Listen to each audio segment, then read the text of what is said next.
हरे कृष्ण कृष्ण कृष्ण हरे हरे, हरे राम राम राम हरे हरे। हरे कृष्णा। सभी भक्तों को मेरा प्रणाम। आज हम भगवद गीता जी के दूसरे अध्याय के 33वें श्लोक से प्रारंभ करेंगे, लेकिन उससे पूर्व हम अपने गुरु की प्रार्थना करेंगे और मंगलाचरण करेंगे। ओम अज्ञानतिमिरान्धस्य ज्ञानाञ्जनशलाकया चक्षुरुन्मीलितं येन तस्मै श्रीगुरुवे नमः। श्रीचैतन्यमनोभीष्टं स्थापितं येन भूतले स्वयं रूपः कदा मह्यं ददाति स्वपदान्तिकं। वन्देऽहं श्रीगुरु श्रीयुतपदकमलं श्रीगुरून् वैष्णवांश्च श्रीरूपं साग्रजातं सहगण रघुनाथ अन्वितं तं सजीवं। हे कृष्ण करुणा सिंधु दीनबंधु जगतपते गोपेश गोपिका कांता राधा कांता नमस्तुते।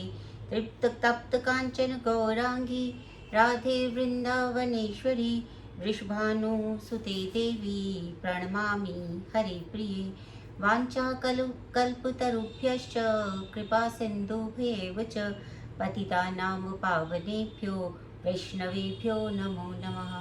हरे कृष्णा कृष्ण कृष्णा हरे हरे, हरे राम राम राम हरे हरे। हरे कृष्णा। अब हम 33वें श्लोक पर आज विचार करेंगे। अब से पहले भगवान ने आत्मा के विषय में सब बता दिया और आत्मा का के विषय में बताते हुए उपसंहार भी कर दिया, उपदेश को समाप्त कर दिया। उसके बाद वो अर्जुन से जो है उनके स्वधर्म जो है, उनका जो क्षत्रिय धर्म है वो क्या है, उसको वो जो है उसे स्मरण करवा रहे थे। और उसमें उन्होंने 31वें श्लोक में उन्हें क्षत्रिय धर्म का, जो क्षत्रिय होता है उसका जो धर्म होता है उसके विषय में उन्होंने बताया। और उसके बाद उन्होंने ये भी बताया कि यदि तुम ये युद्ध करते हो तो तुम्हें क्या क्या लाभ होंगे।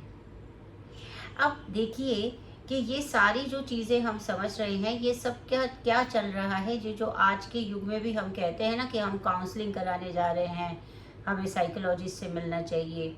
काउंसलिंग क्या होती है कि काउंसलिंग में सबसे पहले तो जो विषय, जो जिस चीज़ के लिए वो डर रहा है, सबसे पहले तो वो भय निकालना है कि जो भी वो अपने मन में जितने भी नकारात्मक विचार आते हैं कि यदि मैं ये कार्य करूँगा या करूँगी तो उसके बाद मेरे साथ क्या क्या बुरा होगा। जिस प्रकार से अर्जुन ने अभी तक पहले जो वो बताता जा रहा था कि कुल का नाश हो जाएगा, पाप चढ़ेगा और गुरु आदि को कैसे मारा जा सकता है, ये धर्म के विरुद्ध है, नीति के विरुद्ध है, इस प्रकार से कई सारे तर्क वो दे रहे हैं। तो सबसे पहला कार्य जो भगवान वहाँ पे कर रहे हैं, जो एक काउंसलर को करना चाहिए, वो क्या करना चाहिए, हमें क्या समझ में आता है कि सबसे पहले यदि कोई व्यक्ति कोई कार्य करना चाहता है, मतलब करने के लिए उद्यत होता है और फिर डर जाता है कि मैं इसको करूं या ना करूं, इस जो वो दुविधा में फंसता है, तो सबसे पहले हमें क्या करना पड़ेगा कि वो जो भी तर्क दे रहा है उन तर्कों के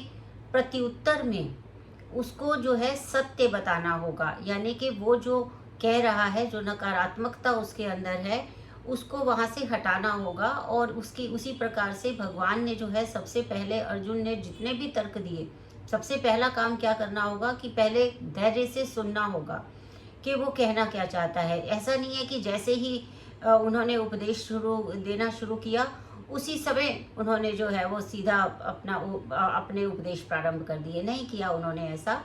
उन्होंने कैसा किया कि उन्होंने कहा कि पहले तुम कह लो जो तुम्हें कहना है, क्योंकि जब कहता है इंसान, इसको हम कैथारसिस कहते हैं, उसके लिए प्रमोट करते हैं कि आपको जो भी कहना है आप कहिए। और जब वो पूरा कह चुके और उन्होंने जो जो तर्क दिए काम ना करने के, भगवान ने उन तर्कों को एक एक करके नेगेट किया कि किस तरीके से ये सब जो वो सोच रहे हैं वो उचित नहीं है।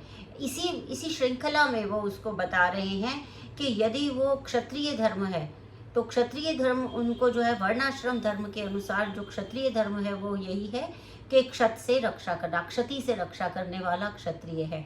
तो वो भी उन्होंने उन्हें बताया और फिर उसमें ये भी बताया कि आपका जो है उस इस बिंदु पर जिस जिस जगह पे खड़े हैं, जिस जगह पे उन्हें युद्ध करना है, वो उस युद्ध क्षेत्र में खड़े हैं, तो इस समय उनका एक वास्तव में कर्तव्य है क्या। तो ये भी उन्होंने सबसे जो है उनको बता दिया और फिर लाभ बताए कि यदि तुम जो है जो ये किस प्रकार से वो मीन्स बहुत ही एक तरह से लकी हैं, एक तरह से वो सौभाग्यशाली हैं कि उनको ऐसा अवसर मिल रहा है कि वो जो है अपने राष्ट्र की रक्षा के लिए, धर्म की रक्षा के लिए एक युद्ध उनको स्वयं मिला है जिसमें कि उन्हें स्वर्ग प्राप्ति हो सकती है। अब इसके बाद क्या कर रहे हैं भगवान? अब इसके बाद भगवान, अभी तक तो उसको बता रहे थे कि क्या क्या लाभ होंगे, अब उन्हें बता रहे हैं कि अगर वो नहीं करता है तो हानियां क्या क्या होंगी। देखिए हर तरह से भगवान जो है वो पहले उनके तर्कों को भी जो है वो काट रहे हैं, नेगेट कर रहे हैं और उसके बाद उनको ये भी बता रहे हैं कि ये उनका कर्तव्य है अर्जुन का, और फिर ये भी बता रहे हैं कि ये लाभ होगा अगर वो करेंगे। और अब वो ये भी बता रहे हैं कि अगर आप इसको फिर भी नहीं करते हैं, ये सारी कहानी सुनने के बाद, ये सारा जो ज्ञान सुनने के बाद भी यदि आपका मन अंदर से कुछ कह रहा है कि भाई नहीं करते हैं, तो फिर सुनिए क्या होगा। तो अब उसको वो जो नहीं करते हैं वो बता रहे हैं। तो क्या होता है, अथ चेत्वम इमं धर्म्यम संग्रामम न करिष्यसि तथा स्वधर्मम कीर्तिम च हित्वा पापम अवाप्स्यसि। अर्थात उन्होंने कहा कि किंतु यदि तुम युद्ध धर्म करने के स्वधर्म को संपन्न नहीं करते तो तुम्हें निश्चित रूप से अपने कर्तव्य की उपेक्षा करने का पाप लगेगा। वो क्या कह रहे थे कि मैं युद्ध करूंगा तो मुझे पाप लगेगा क्योंकि मैं अपने कुल का नाशक बनूंगा और मैं अपने गुरु का और अपने पितामह का वध करूंगा तो मुझे पाप लगेगा। भगवान उसको उल्टा फंसा रहे हैं। भगवान उसको कह रहे हैं कि नहीं भाई, अगर तुमने अपना स्वधर्म नहीं किया, स्वधर्म क्या है? क्षत्रिय का युद्ध करना, और वो यदि तुमने नहीं किया और अपने कर्तव्य की उपेक्षा की तो तुम्हें पाप लगेगा। और साथ ही साथ क्या कहा, तथा स्वधर्म कीर्तिम च हित्वा पापम अवाप्स्यसि, और उसके बाद और क्या होगा कि तुम्हारी जो कीर्ति है योद्धा के रूप में तुम अपना यश खो दोगे। अब क्योंकि भगवान जानते हैं कि अर्जुन बहुत बड़े योद्धा है, उन्होंने तो जो है विख्यात योद्धा थे जिन्होंने शिव आदि देवताओं से भी युद्ध किया था और यश अर्जित किया था। और उन्होंने क्या किया था कि जब उन्होंने शिव से युद्ध किया था तो वो शिकारी के वेश में आए और फिर उन्होंने शिव से युद्ध किया। और इसी से जब वो इतने महान योद्धा थे तब उन्होंने शिव को साथ युद्ध करके उन्हें प्रसन्न कर दिया, और प्रसन्न करके उनसे उन्हें पाशुपात अस्त्र भी मिला था। इसके अतिरिक्त जो उनके गुरु थे द्रोणाचार्य, उनसे भी उन्हें वरदान में अस्त्र मिले थे जिनसे कि वो अपने गुरु का भी वध कर सकते थे। इस प्रकार से उन्होंने सब अपने गुरु को भी प्रसन्न किया था। जैसे मैंने पहले भी कथा बताई थी कि किस प्रकार से जो है गुरु द्रोणाचार्य ने एक भ्रम डाला था कि उनका पैर एक मगरमच्छ ने पकड़ लिया है, और फिर उस मगरमच्छ पे उनके मुंह के अंदर अर्जुन ने तीर लगा दिया था और मुंह खुला का खुला रह गया था, और जो द्रोणाचार्य है उन्होंने अपना पैर बाहर निकाल लिया था। तो उस समय भी जो द्रोणाचार्य हैं वो बहुत प्रसन्न हुए। तो इस प्रकार से कई बार उन्होंने अपने गुरु का हृदय जो है वो जीत लिया था, तो वो भी था। और इसके अतिरिक्त उनके जो अपने धर्म पिता हैं इंद्र जो हैं वो धर्म पिता भी हैं। इंद्र समेत अनेक अधिकारियों से अनेक प्रकार के जो युद्ध से संबंधित प्रमाण पत्र थे वो उनको प्राप्त थे। तो इस प्रकार यदि इस प्रकार का योद्धा जो इतना बढ़िया योद्धा हो, इतना जो स्किल्ड हो, इतना दक्ष योद्धा जो होता है वो हो, और वो अगर युद्ध से भागे तो क्या होगा? तो इसमें एक तो क्षत्रिय धर्म का पालन नहीं करा, ये तो दोष लगेगा ही लगेगा, ये पाप तो लगेगा ही। और साथ ही साथ जो है वो क्या होगा कि यश की भी हानि होगी, और उसमें क्या होगा, नर्क जाने का अपना उसका मार्ग तैयार हो जाएगा। क्योंकि पीछे तो उन्होंने बोला था कि अपने आप स्वर्ग के द्वार खुल जाएंगे, स्वर्ग द्वारम अपावृतम, ऐसा युद्ध करने से स्वर्ग के द्वार अपने आप खुल जाएंगे। और यहाँ क्या कह रहे हैं, ना करने से क्या है, सीधा नर्क जाएगा। और दूसरे शब्दों में वह युद्ध ना करने से, वह युद्ध करने से नहीं, अगर वो युद्ध करता है तब नहीं, लेकिन अगर वो युद्ध से पलायन करता है, युद्ध से भाग जाता है, तो वो निश्चित रूप से नर्क जाएगा। इस प्रकार से अर्जुन को वो समझा रहे हैं, बता रहे हैं। और फिर उसके बाद क्या कह रहे हैं, और ये विषय जो अगला है वो सब हम सब के लिए भी है। अकीर्तिम च अपि भूतानि कथयिष्यन्ति त अव्ययाम संभावितस्य च अकीर्तिम मरणाद अतिरिच्यते। ये 34वां नंबर श्लोक है। और इसमें भगवान क्या कह रहे हैं, अकीर्तिम च अपि भूतानि, सभी लोग जो हैं वो क्या है, तुम्हारे क्या करेंगे, कथयिष्यन्ति त अव्ययाम, तुम्हारे बारे में अपकीर्ति, तुम्हारे अपयश का वर्णन करेंगे।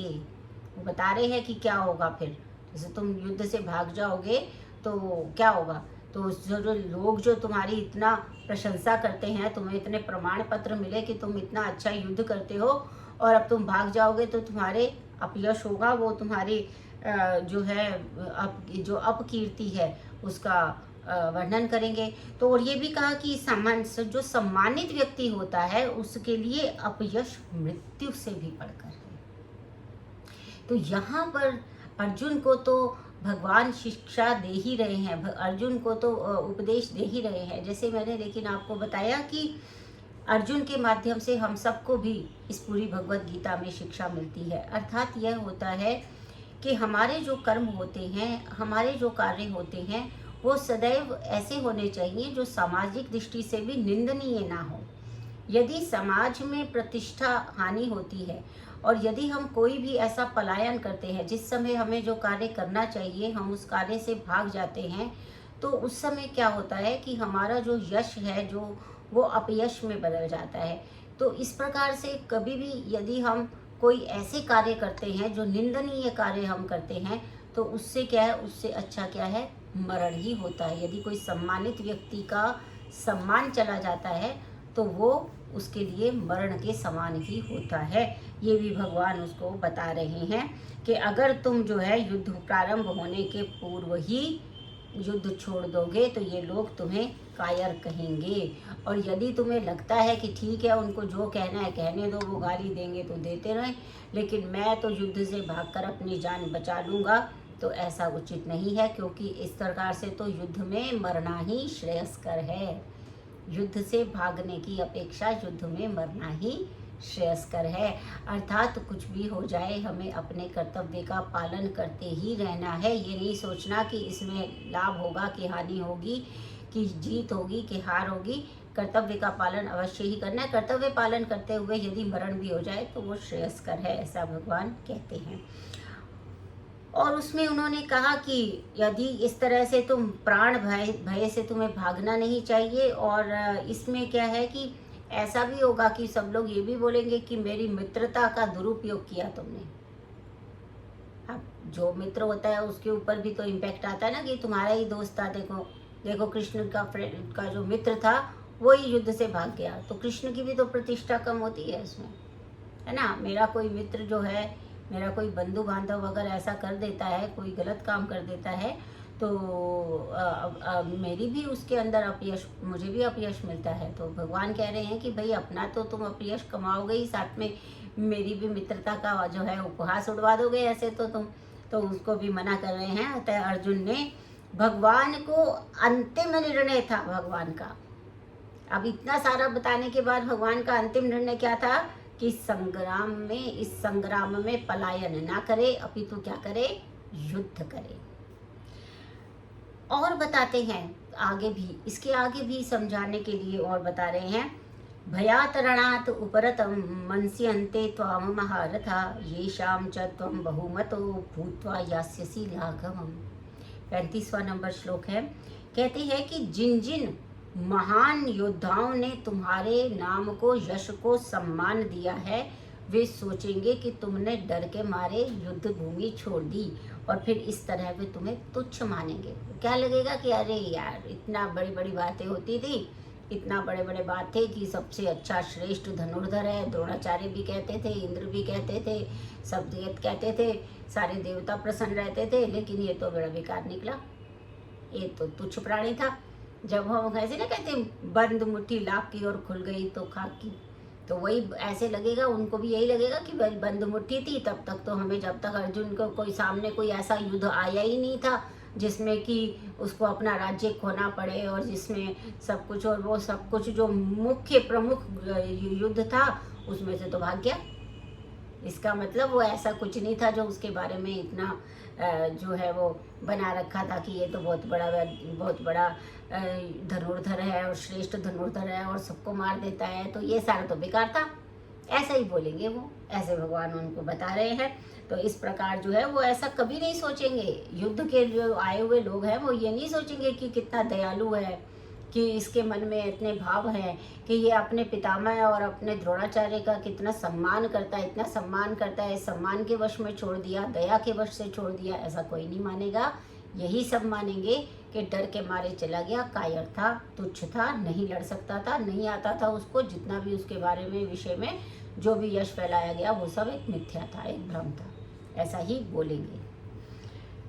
फिर क्या कहते हैं, 36वां कहते हैं, अवाच्यवादांश बहूनि वदिष्यन्ति तवाहिता निंदना तव सामर्थ्यम ततो दुक्तरम नु किम।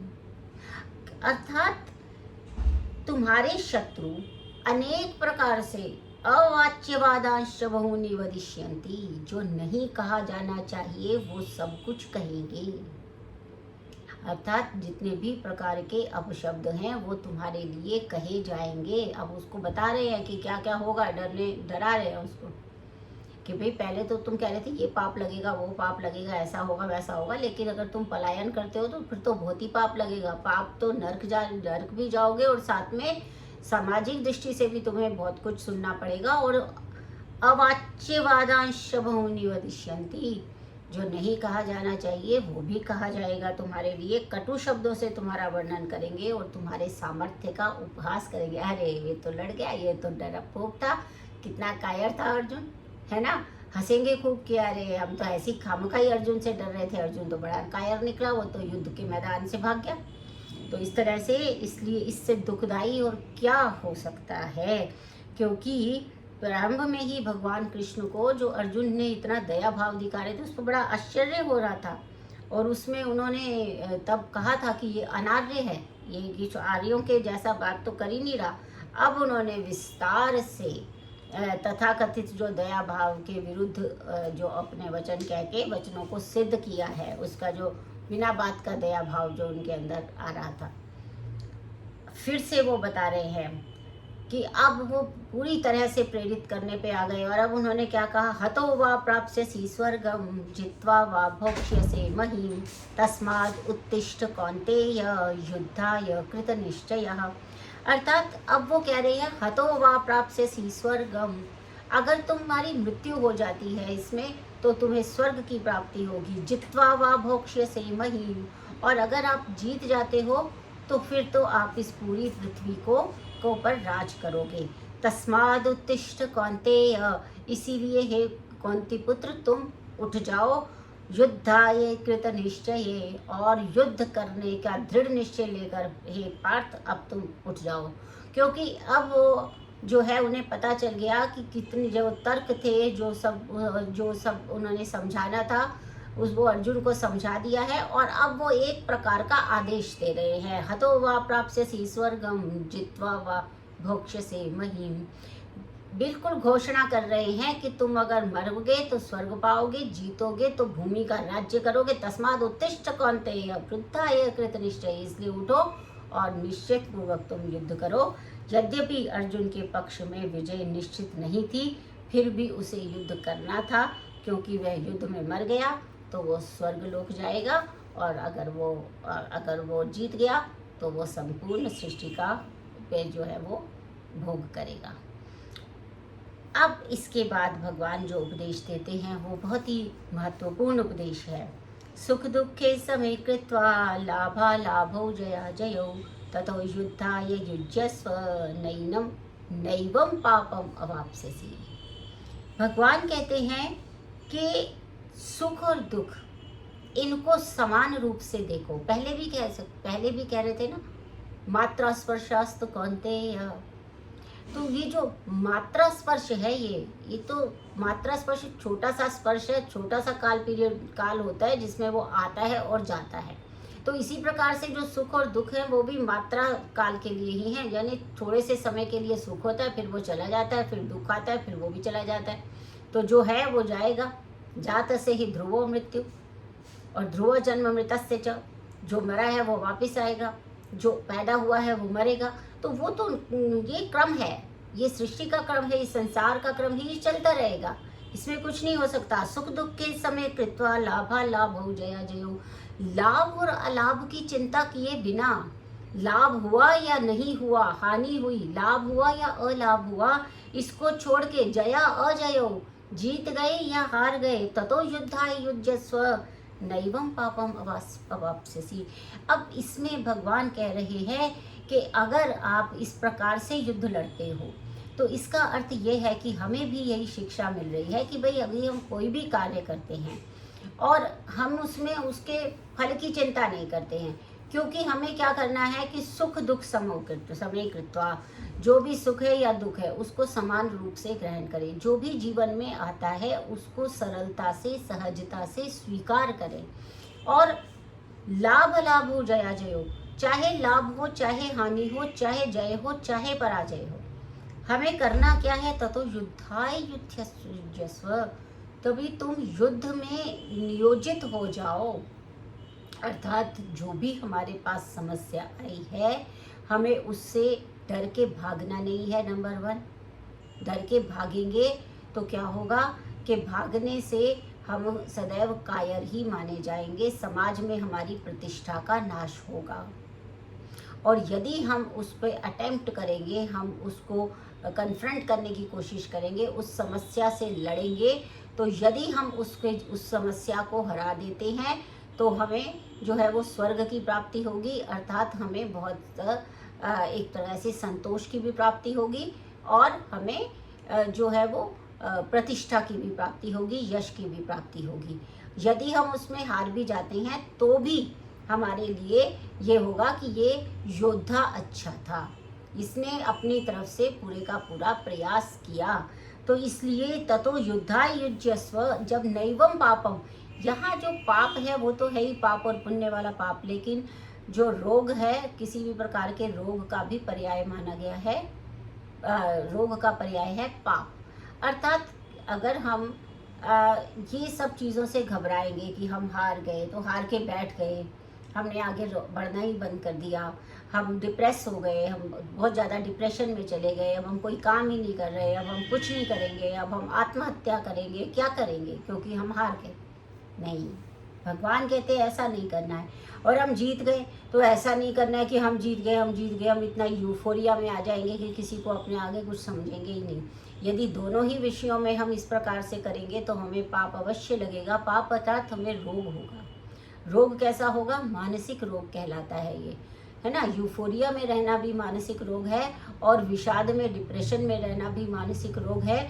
और यदि हम कार्य को इस दृष्टि से करते हैं कि चाहे अच्छा हो चाहे बुरा हो, ये सब कार्य मैं किसके लिए कर रहा हूँ या कर रही हूँ? भगवान कृष्ण की प्रसन्नता के लिए कर रही हूँ। कोई भी कार्य, कोई भी मेरा कर्तव्य जो है वो मैं किसके लिए कर रही हूँ? भगवान की प्रसन्नता के लिए कर रही हूँ। तो कोई पाप नहीं लगेगा, क्योंकि कृष्ण भावना अमृत के कार्य में सुख या दुख, जय या पराजय, इन सब का कोई भी जो है वो अंतर नहीं पड़ता है, क्योंकि भगवान कृष्ण के लिए या भक्ति पूर्वक किए गए कोई भी कार्य का कोई पाप नहीं लगता है। लेकिन अगर भौतिक तृप्ति के अधीन होकर हम ये करते हैं, राजसिक और तामसिक गुणों के अधीन होकर हम कोई भी कार्य इस संसार में जब करते हैं तो उसके अच्छे या बुरे फल हमें अवश्य ही मिलते हैं। किंतु अगर कोई कृष्ण भावना अमृत में, अर्थात सभी कार्यों को कृष्ण को ही समर्पित करके चलते हैं, तो उसका कोई भी जो है वो कर्म नहीं लगता है। इसमें एक भागवत पुराण का भी जो है विमर्श में एक संदर्भ दिया गया है। 11वें स्कंध के 5वें अध्याय का 41वां श्लोक है। देव ऋषि भूतात्व नृणाम पितॄणाम न किंकरो नायम ऋणी जराजन, सर्वात्मना य शरणम शरण्यम गतो मुकुंदम परिहृत्य करतम। अर्थात जिसमें जिसने अन्य समस्त कार्यों को त्याग कर मुकुंद श्री कृष्ण की शरण को ग्रहण कर लिया है, वह ना तो किसी का ऋणी है और ना किसी का कृतज्ञ है। अर्थात जब हम भगवान कृष्ण के शरण में चले जाते हैं तो हमारे ऊपर रहने वाले सारे ऋण उतर जाते हैं, जिसे मातृ ऋण, मातृ पितृ ऋण जो होता है, पितरों का ऋण होता है, देव ऋण होता है, गुरु ऋण होता है। हमारे जीवन में कई प्रकार के ऋण होते हैं। ये सारे ऋण वो कहते हैं ना तो वो किसी का ऋणी रह जाता है, उसके बाद जब वो एक बार भगवान की शरण में आ गया तो वह व्यक्ति ना तो किसी का ऋणी रह जाता है, ना किसी के लिए कृतज्ञ रह जाता है, चाहे फिर वो देवता, साधु, सामान्य जन, परिवार जन, मानव जाति और उसके पितर ही क्यों ना हो। तो इस श्लोक में भगवान ने ये कहा है कि जैसे हम ये सब श्राद्ध इत्यादि करते हैं, पितरों पितृ ऋण उतारने के लिए जो सब करते हैं, तो भगवान ये कह रहे हैं कि यदि मेरी शरण में आ जाओगे, यदि कोई भी व्यक्ति श्री कृष्ण की शरण में आ जाता है तो फिर उसको किसी भी प्रकार का भय करने की कोई आवश्यकता नहीं है, वो सभी प्रकार के ऋणों से मुक्त है। अब ना तो वो किसी का ऋणी है और ना ही वो किसी का उसको कृतज्ञ होने की आवश्यकता है। किसको, जो ये संसार के संबंध है उनमें किसी से कोई ऋण उसका नहीं है। होता क्या है वास्तव में कि जो हम अधिकतर जो है हम यही करते रहते हैं कि नहीं मैं तो ऋणी हूँ, मैं तो, मुझे तो करना है। अब देखिए आप कर्ण की उदाहरण लीजिए। कर्ण जो थे वो जानते थे कि दुर्योधन गलत है, यहाँ तक कि भगवान कृष्ण ने उसे फिर जो है युद्ध से पूर्व ये भी बता दिया था कि भाई तुम तो ज्येष्ठ कौन्तेय हो, तुम तो इन पांडवों के बड़े भाई हो, ये सब कुछ भी बता दिया। तो भी वो क्या समझता रहा कि नहीं मैं तो दुर्योधन का ऋणी हूँ, मैं दुर्योधन का ऋणी हूँ, इसलिए मुझे दुर्योधन के पक्ष में करना पड़ेगा। इसी प्रकार से द्रोणाचार्य थे। द्रोणाचार्य जो हैं वो भी कहते हैं कि मैं किसके, नमक का ऋणी हूँ, मैं तो इस हस्तिनापुर के नमक का ऋणी हूँ, क्योंकि मैं हस्तिनापुर से ही धन आदि ले रहा हूँ, तो फिर मैं तो इसका ऋणी हो गया। इसी प्रकार से भीष्म थे, वो कहते थे कि मैं तो इस सिंहासन का ऋणी हूँ, क्योंकि मैंने तो शपथ ले ली कि मैं इस सिंहासन से बंधा हुआ रहूंगा। तो भगवान ये कह रहे हैं कि एक बार अगर आप मेरी शरण में आ जाते हैं, मेरी शरण में आ जाते हैं, यानी भगवान की शरण में अगर एक बार चले जाते हैं, तो भगवान ये कह रहे हैं ना तो तुम किसी के ऋणी रहोगे, ना तुम्हें किसी के लिए कृतज्ञ होने की आवश्यकता है, क्योंकि उस समय क्या होगा कि तुम मेरी शरण में होगे। और जो भगवान की शरण में जाता है वो किसी की, सारे जो भौतिक बंधन हैं हमारे, हम अधिकतर जो कार्य है वो इसीलिए रोक देते हैं कि इससे ये बुरा मान जाएगा, ये इससे ये मेरा मित्र बुरा मान जाएगा, इससे ये बुरा हो जाएगा, इससे समाज के लोग मेरे को क्या कहेंगे, लोग क्या कहेंगे। सबसे बड़ा जो रोग है वो क्या है, क्या कहेंगे लोग, है ना। सबसे बड़ा रोग क्या कहेंगे लोग। तो ये लोग हैं, कुछ है ही नहीं। भगवान ये कहते हैं कि एक बार जो मेरी शरण में आ जाता है, जो भगवान कृष्ण की शरण में जो आ जाता है, उसके लिए ये सारे भौतिक संसार का कुछ भी कोई मतलब नहीं रखता है कि वो उसको क्या कहते हैं, अच्छा कहते हैं, बुरा कहते हैं, ये उसके मतलब का नहीं रह जाता है। क्योंकि जो भगवान की शरण में जाता है वो सदैव धर्म के मार्ग पे चलने वाला व्यक्ति ही भगवान की शरण में जा सकता है। जैसे अर्जुन गए, क्योंकि अर्जुन नारायणी सेना भी चुन सकते थे और भगवान को निहत्थे भगवान को भी चुन सकते थे, मगर उन्होंने भगवान की शरणागति को स्वीकार किया।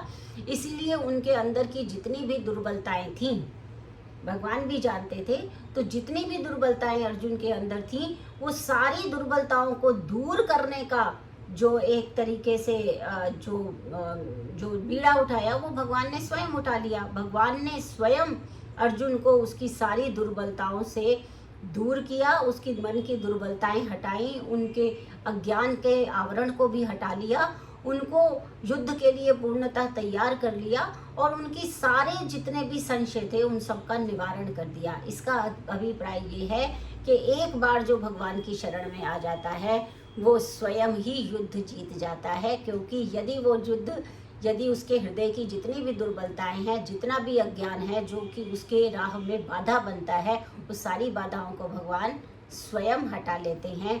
इसीलिए हम सभी भगवद गीता पारायण इसी प्रकार से करते हुए भगवान की शरण में रहने का प्रयास करते हैं। आप सब मेरे साथ जुड़े और आपने इतना समय लगाया मुझे सुनने में, इसके लिए मैं आपका आभार व्यक्त करती हूँ। और हम फिर से अगले श्लोक के साथ अगली कक्षा में मिलेंगे। बहुत बहुत धन्यवाद। हरे कृष्णा।